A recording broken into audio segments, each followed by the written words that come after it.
మానవ జీవితమే ఒక మహాభారతం, అది మంచి చెడుల రెంటి నడుమ నిత్య ఘర్షణం. పారిపోయి మళ్ళీ వదిలిపెట్టేకండి, వెంటనే మళ్ళీ పిలవండి, మళ్ళీ వాళ్ళని పిలవండి, మళ్ళీ పారిపోండి, మళ్ళీ రండి, కాస్త విశ్రాంతి తీసుకోండి, మళ్ళీ రండి, యుద్ధం చేయండి, మళ్ళీ వాళ్ళని పిలవండి, మళ్ళీ పారిపోండి. ఇలా 3-4 సార్లు చేయండి. ఏమిటి ఇలా చేస్తే మా వీపులు వాచిపోతే తప్ప ఏమైనా ఉపయోగం లేదు. యోగ వాసిష్టం మీకు అర్థం కాలేదు. అలా చేస్తే మీరు ఇదివరకు ఎప్పుడూ వాళ్ళు రావడం మీరు పారిపోవడం, వాళ్ళు రావడం మీరు పారిపోవడం, మళ్ళీ 2 ఏళ్ళు 3 ఏళ్ళు వాళ్ళ జోలికి వెళ్ళకపోవడం. అందువల్ల వాళ్ళకి జీవాహంకారం పుట్టలేదు. ఆ సంకల్పం ఏదో అది చేశారు, పోయి వెనకాల కూర్చున్నారు మరబొమ్మల్లాగా. ఇప్పుడు ఓసారి అలాగా ఓసారి ఇలాగా మీరే పిలవడం, మీరే వెనక్కి వెళ్ళడం, మీరే పిలవడం, మీరే వెనక్కి వెళ్ళడం ఇలా చేస్తే వీళ్ళని మేము ఓడిస్తున్నాం, మేము గొప్పవాళ్ళం, మేము సంబరాసురుడు దేవుడు, అసలు ఆ రాజ్యాన్ని కాపాడుతున్నది మేము లేకపోతే వాడంతా అని ఒక జీవ సంకల్పం, ఒక జీవాహంకారం బయలుదేరుతుంది ఆ జీవుల్లో. ఈ పారిపోయే వాళ్ళని చూడగానే మళ్ళీ వెంటనే రావడం, మొత్తం పారిపోతే కరగదు, మళ్ళీ రావాలి, మళ్ళీ వెళ్ళాలి, మళ్ళీ రావాలి, మళ్ళీ వెళ్ళాలి. అంటే ఏ మాయలో జీవుడు పడుతున్నాడో ఆ మాయలో 4-5 సార్లు పడేస్తే మొదటిసారి పడకపోయినా 2వసారి పడతాడు. ఇది జీవచరిత్ర, ఇది జీవశాస్త్రం. అంటే వాళ్ళు అలాగే చేశారు. పిలవడం, యుద్ధం చేయడం, పారిపోవడం, పిలవడం, యుద్ధం చేయడం, ఇలా 2-3 సార్లు జరిగేసరికి ఆ దాముడికి వ్యాలుడికి కటుడికిను ఒక నవ్వులాటకిని తయారైంది. వాళ్ళు నవ్వడం వాళ్ళట. ఇద్దరికి ఎప్పుడు నవ్వలేదు. వాళ్ళు నవ్వడం కూడా లేదు సంకల్పంలో, చంపడమే తప్ప. ఏ సంకల్పంతో పుట్టాడో ఆ పనే చేస్తున్నాడు. వాడు నవ్వట్లేదు, ఏడవట్లేదు, నెత్తురికి భయపడ్డనేది, వెనక్కి వెళ్ళనేది విచిత్రంగా ఉంటున్నారు. ఇప్పుడు నవ్వడం వాళ్ళటే మనకి భయపడ్డారనగా మనం అంటే దాముడు పక్కన నేను కూడా కొంచెం నువ్వు కూడా కట్టు, నువ్వు అసలు మూలవరా అని మళ్ళీ వీళ్ళ గొడవ వచ్చేసిన అహంకారం ఎప్పుడైతే వచ్చిందో మొత్తం సమాజం ఎక్కడ దెబ్బతింటుందో ఆలోచించండి. వేదాంతపరమైన కథ ఇది, నిత్య జీవితాన్ని బాగు చేసే కథ. నేను అని ప్రత్యేక సంకల్పం లేనంతకాలం మనం ఏ పనైనా దిగ్విజయంగా చేయగలం. ఇది నేను చేస్తున్నా, ఇది చేస్తే నాకు పేరు వస్తుంది, సరిగ్గా చేయకపోతే వాళ్ళెవరో ఏదో అంటారు, ఇది చేయడం వల్ల నాకు డబ్బులు వస్తే పిల్లలకి ఇస్తాం, వారు బాగుంటారు అని ఇవన్నీ అనుకోవడం వల్ల అహంకారం ప్రవేశించి ఆ పని గురించిన ఒత్తిడి బయలుదేరుతోంది మనస్సు. ఆ పని ఉంది చేసేద్దాం, వదిలేస్తే మానేద్దాం అని ఉంటే కృష్ణమూర్తి గారి తత్వం, యోగ వాసిష్టం మొత్తం అర్థమైనట్టే. అందుకే చర్చించకు చర్య తీసుకో అంటారు కృష్ణమూర్తి గారు. చర్చించకు చర్య తీసుకో. దామవ్యాళ కటువులు చర్య తీసుకున్నారు, చర్చించలేదు. ఇప్పుడు పారిపోవడం మళ్ళీ రావడం వస్తే చర్చించడం మొదలెట్టారు. చర్చించడం ఎప్పుడైతే మొదలెట్టారో అహంకారం అప్పుడు మొదలైంది. అహంకారం మొదలవగానే శక్తియుక్తులన్నీ శరీరానికి పరిమితం అయిపోతాయి. తపస్సంకల్పాన్ని మించినటువంటి అహంకారం దాన్ని కమ్మేస్తుంది. కమ్మేసిన వెంటనే వాళ్ళు ఓడిపోతారు. ఆ రకంగా దేవతల చేతుల్లో వాళ్ళు ఓడిపోయారు, వాళ్ళ ముగ్గురిని చంపేసి. అంచేత జీవితం అంతే. ఇలాగ దామవ్యాళ కటువుపాఖ్యానం. అంచేత మనం చేసే పనుల్లో ఎప్పుడూ ఆందోళన వద్దు, నేను చేస్తున్నాననే భావన వద్దు. దీని మీద నాకు పేరు వస్తుంది, నాకు డబ్బు వస్తుంది, ఇంకోటి నాకు పోటీ పడుతున్నాడు, నా పేరు వెంకట్రావు, వాడి పేరు పుల్లారావు, ఇది పని కాదు, వెంకట్రావుకి పుల్లారావుకి పోటీ అని ఎప్పుడైతే మనం పెట్టుకున్నామో ఇంకా ఆందోళన మొదలైంది. అదేం అవసరంలా మనకు అప్పగించారు, చేస్తాం, ఏదో ఒకటి అవుతుంది అని చెప్పి సుఖంగా నిద్రపోతే పొద్దున్న లేచాక హాయిగా ఆ పని చేసేస్తాం.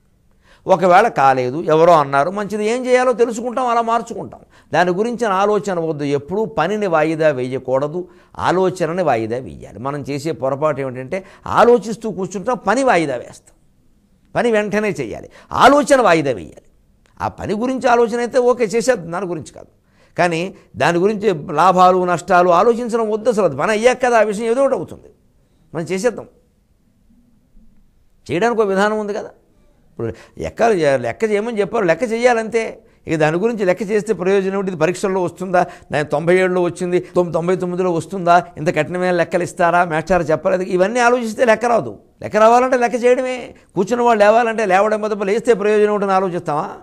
ఇది అంతే. అందుకని సరిగ్గా దృష్టోద్యుమ్నుడు పుట్టినప్పుడు ఆయనకు సంబంధించిన సంకల్పం ఏమిటి? ద్రోణాచార్యుడిని చంపడం. అందుకని ఎంత ద్రోహమని తెలుసుండు కూడా ఆ ఆలోచన వైపు మనస్సు పోలేదు, చంపడం మీదకే పోయింది. ఆ కత్తి అలాగే వెళ్ళింది. అందుకే అర్జునుడు అడ్డుకుంటున్నా కృష్ణుడు వద్దని చెప్పాడు. అది జరుగుతుంది, వదిలేయి, పట్టించుకోకు. మా గురువు ఆయన అంత పవిత్రుడు ఏం కాదు, వదిలే, ఆయన కర్మది, వదిలేయి, నువ్వు వెనక్రా అని. తను వెళ్ళలేదు, అర్జునుడు వెళతానన్నా వద్దని చెప్పాడు, అంతే, ఆగిపోయాడు. ఎందుకంటే ఆ సంకల్పాలన్నీ ఆయనకు తెలుసు. సంకల్ప ప్రభవాన్ కామాన్, భగవద్గీతలో చెప్పిన మాట. అది ధృష్టద్యుమ్నుడు అంత గురుద్రోహం చేయడానికి కారణం. అది ద్రౌపదుని మనస్సులో తపస్సంకల్పం. అంచేత పిల్లలకు వచ్చేటువంటి కొన్ని భయంకరమైన ఆలోచనలకి తల్లిదండ్రులు వాళ్ళు పుట్టిన సమయంలో చేసినటువంటి సంకల్పాలు, వాళ్ళ శృంగార సంబంధంలో ఉండేటువంటి సంకల్పాలు కొంత కారణమవుతాయి. నన్ను అపార్థం చేసుకోవద్దు, కానీ కొత్తగా పెళ్ళి అయిన వాళ్ళు జాగ్రత్త పడండి. తన్మే మన శివ సంకల్పం వస్తు. అందుకే తీర్థయాత్రలు చేయమని ఎందుకు అంటారు అంటే, ఆ పుణ్యక్షేత్రాల్లో పుణ్యతీర్థాల్లో తిరుగుతూ ఉంటే ఆ యువ దంపతుల మనస్సు కూడా పవిత్రంగా ఉంటుంది. అప్పుడు పవిత్రమైన సంకల్పాల్లో ఓ కుమారస్వామి పుడతాడు, ఓ వినాయకుడు పుడతాడు, ఓ విశ్వక్సేనుడు పుడతాడు. కుక్కమూతి పిందులు ఎందుకు పుడతాయండి? అందుకని యువకులే తీర్థయాత్రలు బాగా చెయ్యాలి. అది కూడా పెళ్ళైన వెంటనే శుభ్రంగా 3-4 ఏళ్ళు తిరుగుతూనే ఉండాలి, హాయిగా సెలవులు పెట్టేసి. ఇది గ్రహించురుగాక. ఇప్పుడు మనం మళ్ళీ అలం అప్రస్తుతైన కథ ప్రకృత మనసురామ. రక్తపానం చేశాను అన్నంత ఆనందంతో రథాధిరోహణం చేశాడు. రక్తపానం నిజంగా చెయ్యలేదు, కానీ దుశ్శాసనుడు రక్తపానం చేసి భీముడు ఎలాగైతే రెచ్చిపోయాడో అంత ఆనందంతోనూ రెచ్చిపోయాడు. ఒక్కసారి మళ్ళీ వెనక్కి వెళ్ళాడు, ఆ రథం ఎక్కాడు, ధనుర్బాణాలు ధరించాడు. ఇప్పుడు వీరుళ్ళ ఇక నిద్రపోయేవాళ్ళని లేపి యుద్ధం చేద్దాం. ఇది దొంగ యుద్ధమే, నిద్రపోయేవాళ్ళతో అలా చేయకూడదు.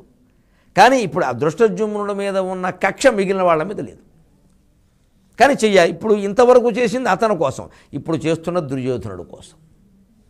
కాబట్టి వెనక్కి వెళ్ళాడు. మనిషి ఎప్పుడు తనకు ప్రాధాన్యం ఇస్తాడు. ఇచ్చేసుకున్నాడు, లోపలికి వెళ్ళిపోయాడు, అయిపోయింది, ఇక మిగిలింది సరే అని వెళ్ళాడు. మళ్ళీ రథాధిరోహణం చేశాడు. ఈలోగా ఏదో పిశాచం ప్రవేశించింది, దృష్టద్యుమ్నుడిని చంపేసింది అనేటువంటి భయంకరమైన వార్త వ్యాపించింది దావారణంలాగా. ఓ జనం మీదబడి తొక్కేసుకుంటున్నారు, పక్కనున్న వాడిని పిశాచంగా భావిస్తున్నారు, వాడు వీడిని పిశాచంగా భావిస్తున్నాడు. ఇలా కొట్టుకుని కొంతమంది చచ్చిపోయారు. ఈ తొక్కేసిరాటలో కొంతమంది చచ్చిపోయారు. అందరినీ అశ్వత్థామే చంపక్కర్లేదు. పెద్ద ప్రమాదం జరిగితే తొక్కేసిలాట చాలు. ముందు ప్రమాదంలో చనిపోయేది 4 అయితే తొక్కేసిలాటలో చనిపోయేది 40 మంది. ఆ తొక్కేసిలాటలో చనిపోయారు. ఆ దెబ్బతో రాజులందరూ వీలైన దొరికిన ఆయుధాలు ధరించి గుడారం బయటకు వచ్చారు. ఆ వచ్చినటువంటి రాజులందరినీ సాయక పరంపరతో అశ్వత్థామ శాశ్వత నిద్రలోకి పంపేశారు. శివుని యొక్క వరం ధరించిన కత్తి నరుక్కుంటూ పోతే అడ్డం లేదు. ముందు బాణప్రయోగం చేశాడు, వాళ్ళకి అది చాలు కాబట్టి అడ్డంగా నరికి పారేస్తున్నాడు అందరినీ. అలాగే అడ్డంగా బాణాలు వేసేస్తున్నాడు. సాయక పరంపరతో శాశ్వత నిద్రలోకి తీసుకెళ్ళిపోయాడు. అలా ప్రవేశించి రథంతో సహా ఉత్తమౌజుని యొక్క శిబిరంలోకి ప్రవేశించాడు. ఒక రాజు పాండవుల తరఫున 18 రోజులు పోరాడి ఆలస్య సొలసి పడుకున్నాడు. పాపం వాడి దగ్గరికి వెళ్ళాడు. సరిగ్గా దృష్టద్యుమ్నుడిని చంపినట్టే లేపాడు, జుట్టట్టుకున్నాడు, కింద పడేశాడు, ఛాతీతో తొక్కాడు, పీక నొక్కుతున్నాడు. ఇలాగ అయ్యో అయ్యో అయ్యో అనేలాగానే కత్తితో పొడిచి వేసి పారేశాడు. అది మంచి చెడుల రెంటి నడుమ నిత్య ఘర్షణం.